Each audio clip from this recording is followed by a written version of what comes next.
بسم الله الرحمن الرحيم. أصدقاء المشاهدين، أصدقاء المتابعين، قبل أي حاجة يابا بعد بسم الله الرحمن الرحيم، لايك لايك لا تاني لايك لايك لايك. ليه؟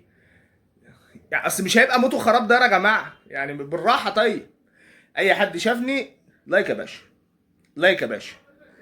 شوف يا بيه، امبارح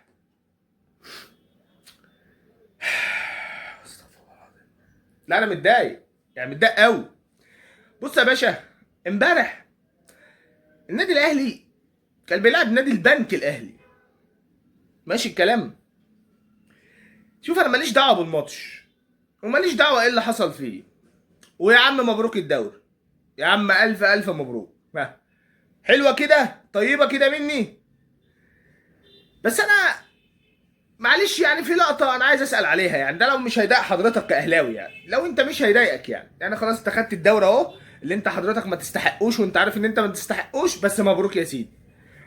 في بقى حاجه انا عايز اسال حضرتك عليها يعني بعد اذنك، او مش انت كمشجع، يعني انا عايز اسال حكم الفيديو نفسه بقى من اول الدوري عموما، مش الماتش ده تحديدا. هو في قانون، بجد والله انا بتكلم اقسم بالله بتكلم بامانه، هو في قانون جديد نزل في لائحه التحكيم المصري انه اي كره على النادي الاهلي في منطقه الجزاء المنافس، يعني اقصد يعني اي كره في منطقه جزاء النادي الاهلي للفريق المنافس مشكوك ان هي ضربه جزاء، هل في قانون بيحرم اعاده لقطه مراجعه اللقطه دي في الفار؟ انا عايز اعرف، والله بسأل. ليه بقى؟ لان الموسم ده كان 25 ماتش، حلو حلو، في لا يقل مثلا عن 15 لقطه او 16 لقطه طوال الموسم. انا ماليش علاقه هي ضربه جزاء ولا لا، او هي ضربات جزاء ولا لا. انا كل اللي مضايقني انا بقى كمشجع راجل، يا عم انا لا زملكاوي ولا اهلاوي دلوقتي، وراجل بتفرج، فتحت الايجيبشن ليج كده بتفرج على ماتش حسم الدوري، فراجل بتفرج على كوره بره بقى، على ليفربول وتشيلسي والفرق المحترمه دي اللي عندهم كوره دي. فمثلا شفت لقطه زي بتاعت سيد نيمار واشرف بن شرقي، حلو حلو، الحكم ما خدش باله منها، مفيش مشكله، عادي بتحصل في كل الدنيا. انا مشكلتي بقى بصراحه يعني ان هي اصلا ما اتراجعتش. يعني يعني عارف الحكم ما وقفش دقيقه حتى كده، عمل كده ما عدلش السماعه. عارف التحكيم المصري بيتعامل مع الكور دي للنادي الاهلي تحديدا، اللي هو ايه، يا عم اسكت يا عم، هتعدي، سيحش انت بس. ايه ده؟ بجد والله ايه ده؟ يعني هو انا لازم ابقى يروشيتش عشان اعرف، عشان كل كره تتراجع واخد حقي؟ تقول لي مين يروشيتش؟ اقول لك مدرب بتاع بيراميدز. يعني انا لو مش مدرب قصاد الاهلي بالذات وعملت هيصه وهليله على كل فاول ليا وكل كره وازاي وراجعها وخدت انذار واتطرد، ما اخدش حقي. طب ده كلام. حاجه تانية بقى، برضه عادت ظاهره في الدوري بقالها 3 4 سنين كده. الاستاذ المخرج بتاع المباراه او جميع مخرجين مباريات النادي الاهلي، انا راجل بشجع كوره بتفرج على منتج صح، حلو، انا بقى لا هقول لك مهنيه ولا بتنجانيه، لا يا باشا، انا عايز دلوقتي، انا دلوقتي بتفرج على كوره، الكوره فيها جدل، بتروح تجيب لي ليه على كابتن فلان وكابتن علان وتجيب لي زوم على الحكم وتقعد تضيع في 5 6 دقايق على ما الكوره تعدي وخلاص والموضوع تمام وما اتراجعتش ومفيش ضربه جزاء، وبعد كده تعرضها لي بقى ليه؟ ليه؟ والله بتكلم جد، ليه؟ وليه لما تبقى للاهلي بعدها بثانيه الاقيها بتتجاب من فوق ومن تحت ومن الجنب مش فارق وعارف، وعادة بايخه، يعني عادة وحشه، عادة اوفر، يعني الحركه دي عادة بتحصل كتير قوي. الحركه دي حصلت في ماتش الاتحاد مع يحيى عطيه الله، ما اترجعتش اصلا. الحركه دي حصلت مع مروان محسن لما رامي ربيعه شاله من على الارض في ماتش الجونه وكانت 1-0 وما اترجعتش. انا مش بقول لك حسابها ولا لا، احنا ما بنروحش اصلا للمنطقه دي. يعني احنا كبتوع كوره ما بنروحش بقى هي ضربه ولا مش، ما بنروحش، هو الحكم ما بيروحش اصلا، هي ما بتتراجعش اساسا، ما بتتعادش الا بعدها بفتره، فخلاص فالموضوع انتهى، انت عايز تشوف اللايف بقى. فهمت دماغي؟ فيا جماعه بعد اذنكم من الدوري الجاي يا ريت الحركات البلدي دي ما عادش تحصل، يعني لان خلاص الموضوع عاد بايخ، والجماهير قعدت واخده بالها على فكره، يعني الجمهور انا كنت بتفرج مثلا وفي صاحب ليا قابلته بعد الماتش قال لي لا بس حاجه ضايقتني ان المخرج ما عدليش لقطه مثلا سيد نيمار، انا كنت عايز اعرف فعلا هي ضربه جزاء ولا لا. فبتكلم مع عيل صاحبي تاني في التليفون بعدها، بقول له ايه رايك في اللقطه؟ تتخيل يرد عليا يقول لي ايه؟ ما هو ده برضو من الحاجات اللي هي ايه، جهل بقى بكل حاجه، فاهم؟ يقول لي ايه؟ يقول لي ما هو سيد نيمار لعب الكوره الاول، ما هو كان لعب الكوره خلاص. ايوه ما هو ده، ما هي عشان كده ضربه جزاء حضرتك. يعني لو اشرف بن شرقي كان لمس طرف الكوره كان قال لك اصله دخل على الكوره. الجديد بقى، الجديد معلق المباراه ما جابش سيره الكوره، الكوره كانت بتتعاد قدامه ما علقش، ما قالش اي حاجه. والله ايه ده؟ ايه ده؟ فاهم حاجه؟ ده غير طبعا ان انا بما اني واحد بتفرج على الكوره كتير قوي يعني، بصراحه انا بكلمك بصراحه، كنت متاكد ان الاهلي هيجي في اخر ثانيه يجيب جول. يعني الدقيقه كانت 94، كانت كام؟ الاهلي خد 5 دقايق، كانت 94 وحاجه و50 ثانيه. خلاص، فانا اخويا قال لي يا عم انزل هتطلع عصير كبر دماغك، الماتش خلص والاهلي خد والاهلي ضاع منه الدوري وخلاص. قلت له لا الاهلي هيجيب جول دلوقتي، لسه بلف كده قام الاهلي جاب جول. فاهم حاجه؟ ليه بقى؟ سؤالي هنا تاني بقى، حضرتك اديت 5 دقايق وقت محتسب، يا عم كنت تدي 6 صريحه، ايه؟ كنت تدي 7، كنت تدي 8. لكن بما ان حضرتك اقريت ان هم 5، العبهم 5. تقول لي يعني هي الدقيقه دي؟ اقول له اه، ما هو الجون جه في الدقيقه دي حضرتك. فاهم حاجه؟ انت مستوعب انا بتكلم في ايه؟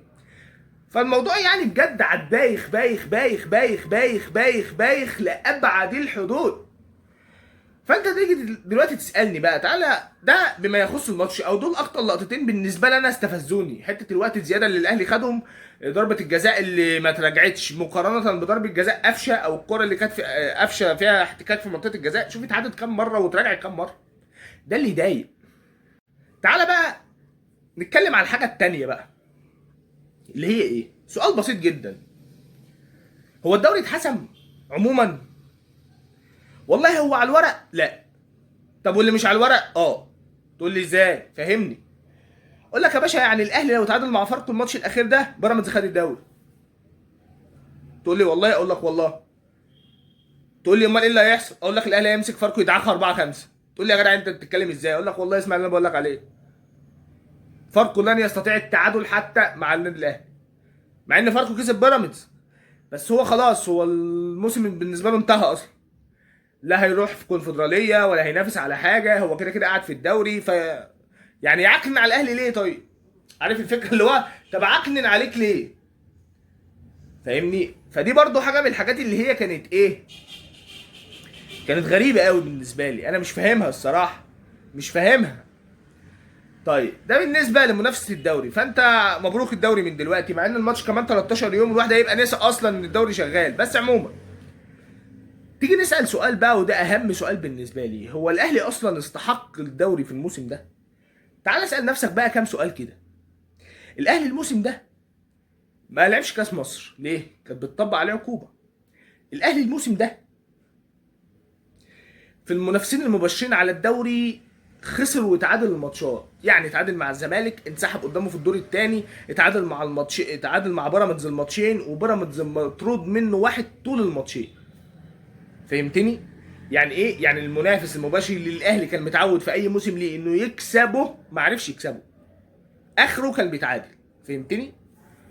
المستوى الفني بتاعه طول الموسم كل ماتش للاهلي لازم له لقطه او لقطتين علامه استفهام، وانه يكسب وياخد دوري بالنسبه لي انا اللي هو يا جماعه اللقطه دي، يعني مثلا في ماتش الجونه حصل، ماتش الاتحاد حصل، ماتش امبارح حصل، فاهم؟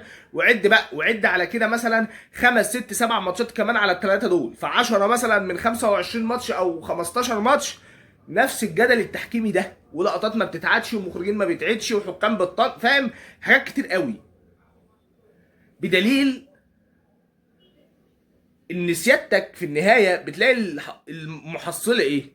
انك في دوري الابطال مثلا طلعت من على سان داونز كالعاده، يعني خرجت، وبيراميدز مكمل. ما لعبتش كاس مصر، بيراميدز في النهائي، فاهم حاجه؟ ما لعبتش كاس رابطه، ريحت، يعني انت لا بتلعب كاس لا بتلعب رابطه، هو دوري ودوري ابطال، فطلعت انت من دوري الابطال، فازاي بقى حضرتك ما تاخدش الدوري؟ ده تبقى عيب. هي دي بالنسبه لي النقطه. انه لو في الكره عدل عموما في الكره المصريه دي، انا اللي انا اعرفه يوم 3 مارس لما كان ماتش الاهلي والزمالك كان فرق 4 نقط لصالح بيراميدز. حلو كده، حلو كده، ماشي يا عم الحاج. الاهلي ما راحش وقتي بعد الماتش او تاني يوم، خصم 6 نقاط، 3 دلوقتي بقى فرق 7، 3 اخر الموسم بقى فرق 10، الدوري خلص من يوميها. لكن ايه اللي حصل؟ ولان ده الاهلي، وانا عارف انا بقول لك ايه، وكلنا شايفين القرار قاعد يتاجل يتاجل يتاجل يتاجل يتاجل يتاجل، فبالتالي المنافس بعد ما كان هيوصل لفرق 10 نقط اللي هو بيراميدز، وانا كزمالك خلاص دخلت رسمي وعديتك بفرق النقاط وهبقى في دوري الابطال، فبالتالي ده دفعه اضافيه. انا ما اعرفش ساعتها انا كنت ممكن العب ازاي وبحماسه ازاي واكسب ازاي كزمالك، وبيراميدز حافظ على كل نقطه عشان اخد الدوري. ان انت لو عكست الايه وان بيراميدز مثلا ما راحش ماتش الزمالك كان هيتطبق عليه الست نقط، وما تقنعنيش بحاجه غير كده يعني، وكان الاهلي ساعتها خد الدوري من ساعتها. لكن لان ده الاهلي، وهرجع اقولها لك تاني، ده اللي حصل. فاهم قصدي؟ ده اللي حصل، ان اللي حضرتك شفته. فالمنافسه بقت فرق 4 نقط، ولسه في بقى 8 ماتشات دور بطوله، فبالتالي انت بتلعب بضغط ان انا ما ينفعش اخسر كبيراميدز، وبتلعب كزمالك بضغط ان انا عايز اقرب من الاهلي. اساسا الضغط ده ظلم، ان انا ابقى محطوط فيه، لان انا حقي ان الاهلي كان يطبق عليه العقوبه من ساعتها. فاهم قصدي؟ وما تسيبنيش للاخر. دي حاجه. الحاجه التانيه بقى، ودي الاهم، العقوبه نفسها، الثلاث نقط، وان انا مش هخصم منك الثلاثه بتوع الاخر. ما تجيش تقول لي اصل اللائحه، يا اخي لائحه، مفيش الكلام ده. انا ما اقتنعش بالكلام ده. انا اقتنع ان دي حاجه اتعملت فيا السنه اللي فاتت تتطبق على الاهلي، وقرار صح جدا ان بيراميدز راح للمحكمه الرياضيه هو والزمالك، وما يسيبوش حقهم يا جماعه، لان كده بقى الموضوع بقى بايخ بزياده الزياده. خلاص الموضوع بقى فوق المحتمل، ما ينفعش، عيب يعني. فاهم قصدي؟ ده اللي انا اقصده. فيبقى خلاص الموضوع ايه؟ ان حتى الاهلي، انا بتمنى قرار المحكمه الرياضيه يطلع قبل الماتش الاخير. ليه؟ لان لو المحكمه الرياضيه اقرت عقوبه الست نقط، وانا بقول لك ده مستحيل برضه، انا ما اعرفش ايه الخطوه اللي بعد المحكمه الرياضيه عموما، اعتقد الفيفا بقى، فاهم؟ لو ده حصل والاهلي اتخصم منه 3 نقط، انت فاهم ده معناه ايه؟ ان الدوري بتاع بيراميدز برضه بعد كل ده. انت عارف الضحك الاكبر بقى؟ ان في حاجه اسمها عداله السماء حضرتك، ان انت ممكن انت كلاعيبه الاهلي ما تبقاش قادر تكسب فرق. تقول لي ازاي؟ اقول لك والله تنزل يوم الماتش لعيبتك مش قادره تلعب، مش قادر تروح على الجول. فاهم حاجه؟ فالماتش يخلص تعادل، فبيراميدز ياخد الدوري. سيناريو طبعا خرافي يعني، مستحيل يحصل، بس الكوره فيها كل حاجه. فتيجي انت تسالني، اقول لك لامانه ربنا الموسم ده الفرقه الوحيده في مصر اللي تستحق تاخد فيه الدوري هو بيراميدز، من غير فصال. الموسم ده الفرقه الوحيده اللي فعلا لعبت كوره نظيفه، وقدرت تكسب المنافس زي نادي الزمالك 3، وقدرت تتعادل وهي مطروده في الماتشين، وقدرت توصل فاينل افريقيا، وقدرت توصل فاينل كاس. لا، هي اجمد فرقه في مصر. فمش عشان الاهلي خرج من افريقيا وخرج في موسم صفري فكل الظروف بقى تتحد ان الراجل ده ياخد الدوري، عشان ما ينفعش الاهلي يبقى والله يعني خارج زيه زي الزمالك كده اللي عنده بلاوي بلووه. فاهم؟ ده كان رأيي الصريح في الموسم الرياضي كله، في العبث اللي بيحصل. ايه هيحصل كمان 13 يوم في ختام الدوري انا معرفش، ولكن الاوقع والمنطقي واللي هيحصل ان الاهلي هيكسب فرقه عادي، وبيراميدز هيكسب، والاهلي هياخد الدوري، وهنظل بقى بعدها فتره حبه كده حلوين. هو يا جماعه احنا هنروح الفيفا، هو الدوري هيتسحب من الاهلي في الاخر. عارف انت القصه دي احنا هنعيش فيها. وهفكرك اخر الفيديو، لو حضرتك يعني عجبك الفيديو، لايك شير كومنت، لان اللايك بتاعك هيفرق جدا ان القناه بتاعتنا تكبر، وان شاء الله توصل لاكبر عدد من الناس. سلام.